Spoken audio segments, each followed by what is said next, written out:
is an archaeological haven with many prominent structures and buildings that are hundreds, if not thousands of years old. Many of these structures have been painstakingly restored for the world to appreciate, and in an effort to preserve our archaeological heritage, a series of videos depicting these magnificent treasures will be showcased periodically. Welcome to Goenche Daiz Amchi Girestkai, an initiative by Goencho Avaaz in association with Goa Heritage Action Group, a series that intends to highlight the immense heritage richness that Goa possesses, which we have conveniently forgotten. Now fasten your seatbelts as we embark on our first destination of Goenche Daiz Amchi Girestkai, a hidden treasure waiting to be revealed, the Mount Carmel Chapel at Chimbel.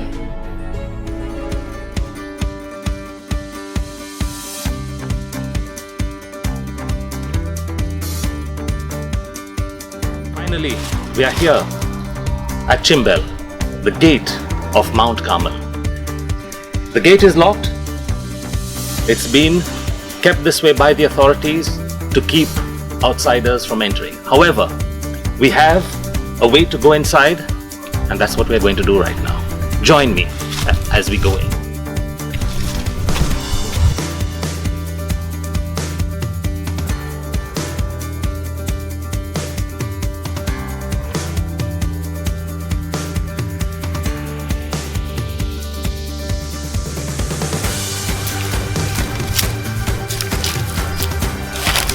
Not far from here now is this wonderful monument. Few more steps to go. Follow me.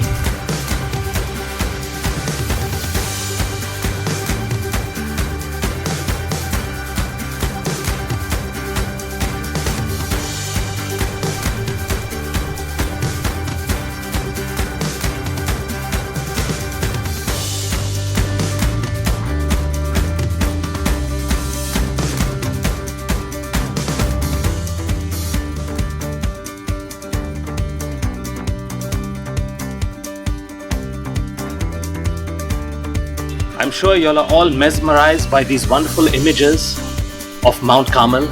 So let's dig in and get into the history of this wonderful monument. We are here with a historian and a heritage activist. He's the author of Goa Gold, Goa Silver, Her History, Her Heritage, and from earliest times to 2019. Associate Professor of History at Dempe College and present Vice Chairperson of Goa Heritage Action Group. This is Prajal Sakadande with us here now. Hello, Prajal. Prajal, tell me something. We've got this heritage monument over here. What is the history behind it? The history of this particular monument, which now we have fought to gain it a heritage tag.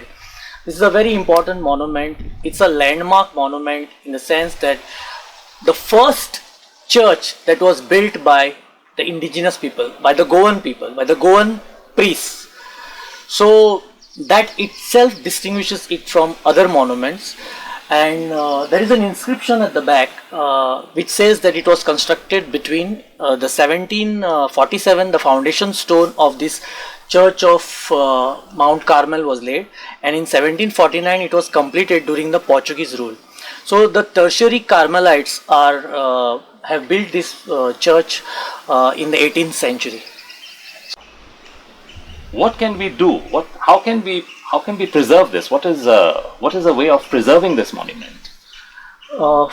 Now that we have achieved a heritage tag for this monument, it has to be spruced up. See, there is overgrowth of vegetation on it.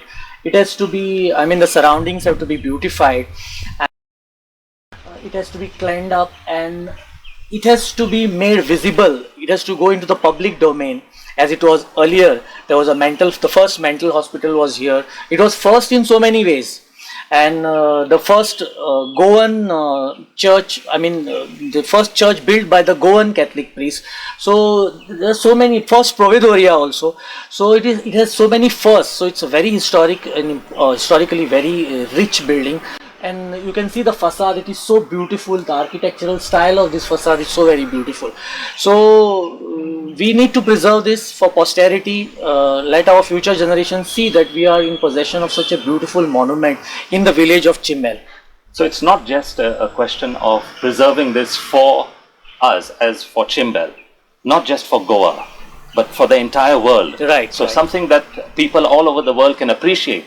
It has maybe for the last 50 years, it was in use, and now it is in ruins. What do you think would be possible? What do you think is possible to be done to it, to bring it up to its glory again? As I've said, it has to be spruced up, it has to be cleansed, it has to be, the surroundings have to be beautified, and we should have some programs here, some cultural activity here. So this space should be the cultural space of Chimbel. So a lot of activities can be carried out for the public, for the whole of Goa, like whoever, and this facade can be the backdrop for any of the cultural activities that we want to have here, so that it will be visible and it will remain in the public domain, and people will appreciate its beauty and its historicity. Right. What kind of people or who should be concerned about this structure? I think the whole world should be concerned about this structure, not only us, not only the people of Chimbel, everyone should be concerned about. Unfortunately, in our country, I'm sorry to say this, there is a kind of, the heritage monuments are often ignored. They are not given. Abroad, I have seen even a small stone, they'll make a big hype about it, and there'll be a ticketed entry and people will come in large numbers to see it. But here, we have so much in our country, but I feel it is largely neglected. We got it for the heritage tag through the TCP department, the Heritage Conservation Committee, and we have to work very hard for it. So it's not easy in Goa or in our country to preserve any monument. So that is the difficulty that we are facing. It should not be that way. So there are challenges, but it is in the interest of the people as well as in the interest of the state to preserve and to conserve such a monument. Right. We need to try and to conserve this as much as possible, and I think as quickly as possible, because it's already in ruins. Right. And if we let it carry on for much longer, who knows what the state of it will be. It's already in dilapidated condition. Correct. So it should withstand more rains. Correct. So there's a lot of work that needs to be done, and I think there are people doing plenty of work. Yes, but yes. I think it needs a little bit more push. Yes. Prajal, thank you very much. Wow. Wasn't that some piece of very interesting history about Mount Carmel? Without further ado, let's now dwell into the architecture of Mount Carmel. An architect by profession, based in Goa with degrees from the Goa College of Architecture and the University of Michigan. Currently practicing in Goa and runs a multidisciplinary design studio that goes by the name of Studio Woodpecker. Architect Fernando Velio is also the founding member of a social initiative called the Goa Collective. To add to his titles, he is also a professor of urban design at the Goa College of Architecture. Welcome, Fernando Velio, to this wonderful monumental structure over here, and we thank you for coming here to help us.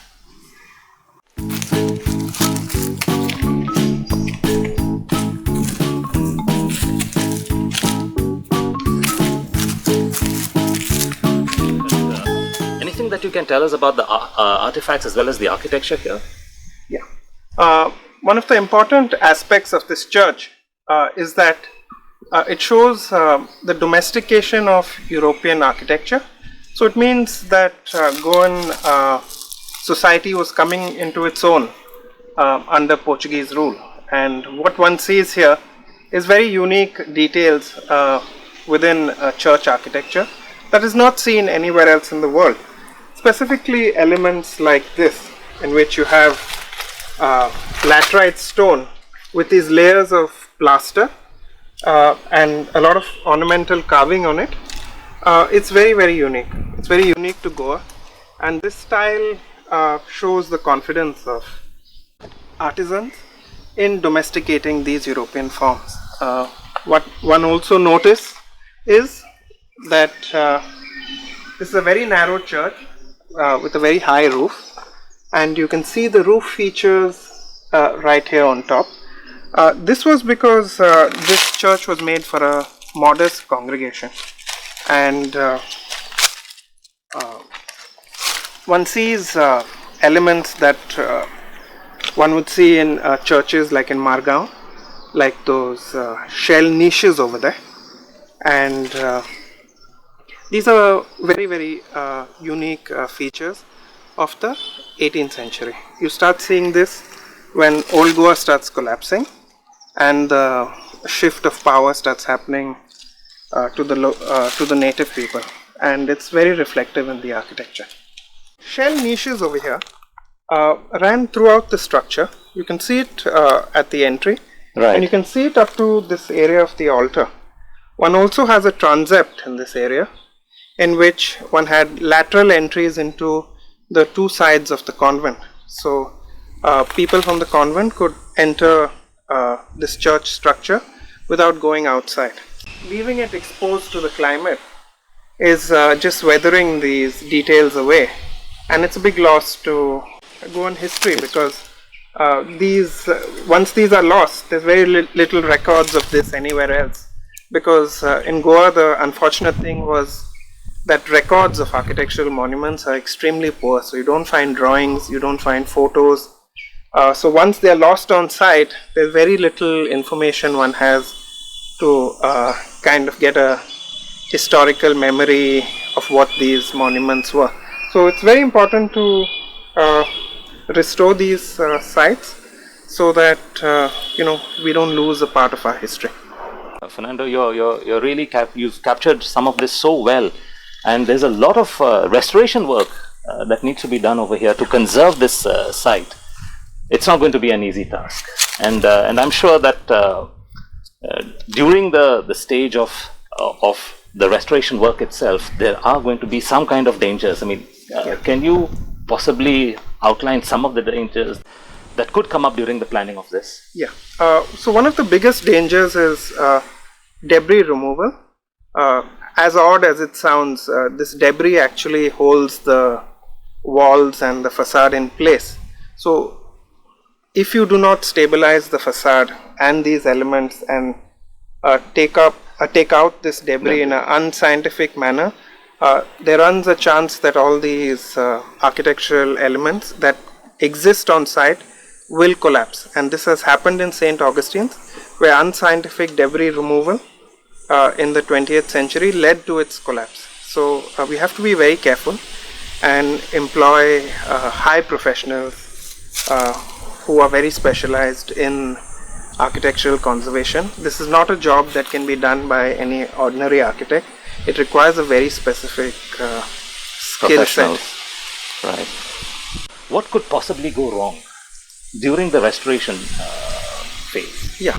So unfortunately in Goa, restoration and rather conservation of these architectural monuments is kind of mistaken for renovations. People want to rebuild onto these structures in a modern way and mimic what is done in the past, and that leads to a lot of loss of architectural detail, which can never be recovered. So we have to be very careful in what we want to do in this monument. We do not want to rebuild it.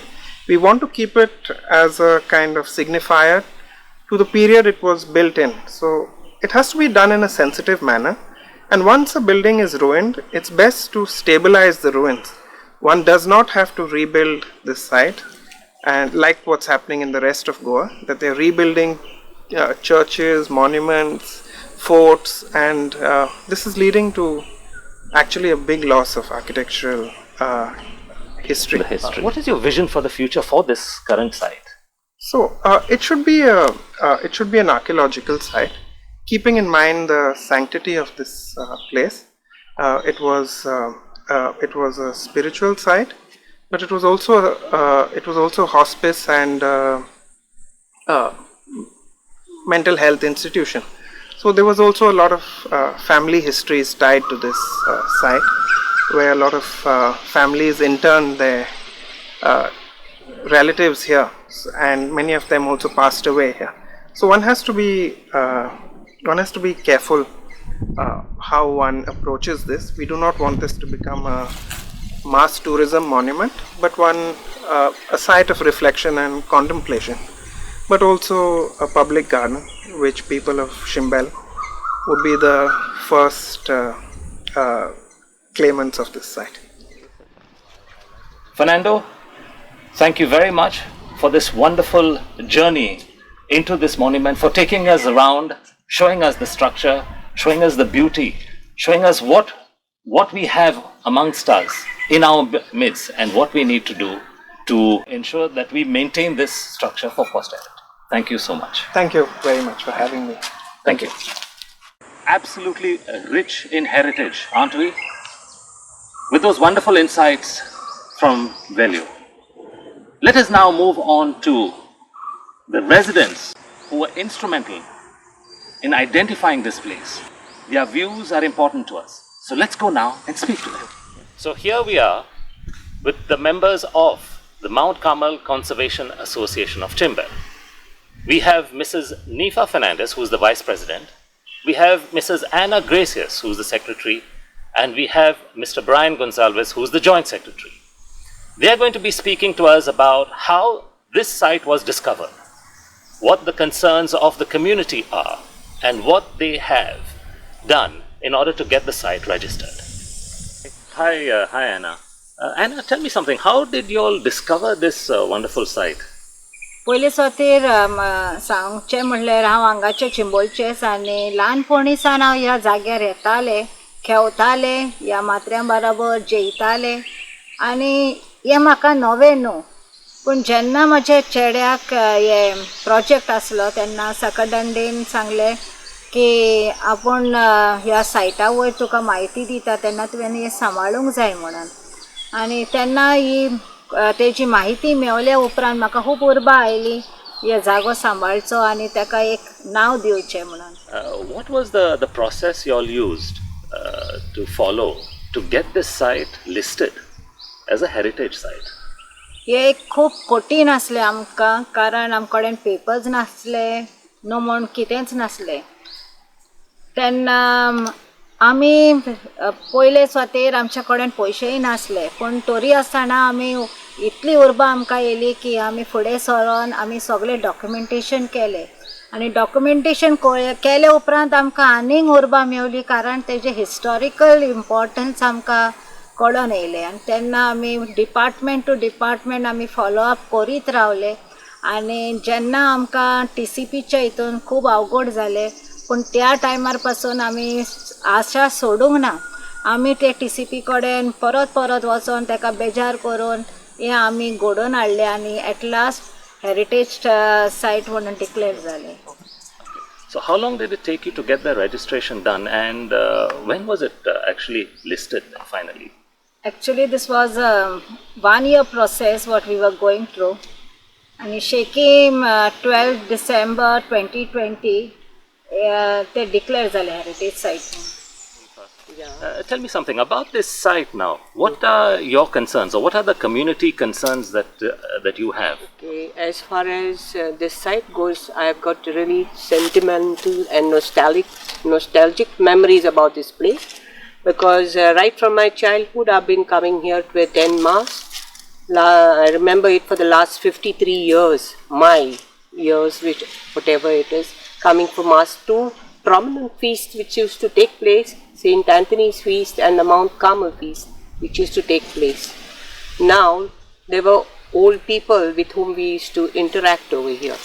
If you go to see, this structure was a ground plus floor, one floor, first floor structure, and we used to visit these inmates. Right now, everything is in a dilapidated state, but my concern is, since we in our village we do not have any playground, we do not have any infrastructure for the welfare of the villagers, I would like something to come up over here in the interest of the villagers. Could be a community park, could be a hall to entertain people for functions, senior citizens, something for the senior citizens. And this heritage site should be maintained the same way as it is, by cleaning up all the vegetation. Brian, tell me something. What concerns, if any, do you have, or what can you see happening to this place maybe in the future? Well, from what we have worked towards and the way we have pushed it across through different medias, it's reached globally. The message of this existence has reached globally. A lot of people across the world who are sending us messages and trying to inquire about it. We have a lot of tourists from all over India coming and visiting the place when they come to visit Goa. Now, let's say from this point forward, what do you think can be done to ensure that we've got some way of protecting the site from, say, for example, the elements, nature? What can we do to protect it?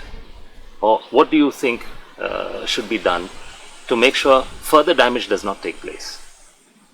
From the association part, I would say there is an urgency for this structure to be protected before the monsoons. It can collapse any time.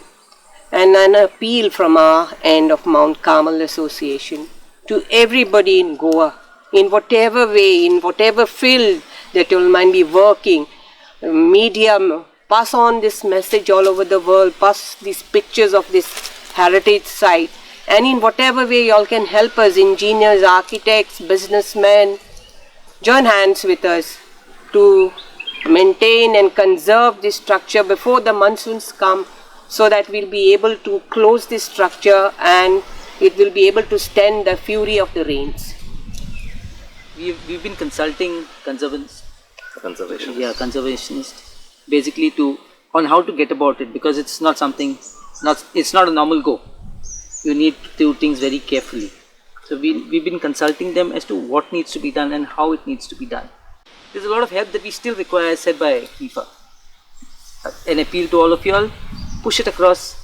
If you click a share, if you post it, it's going to make a big thing for us.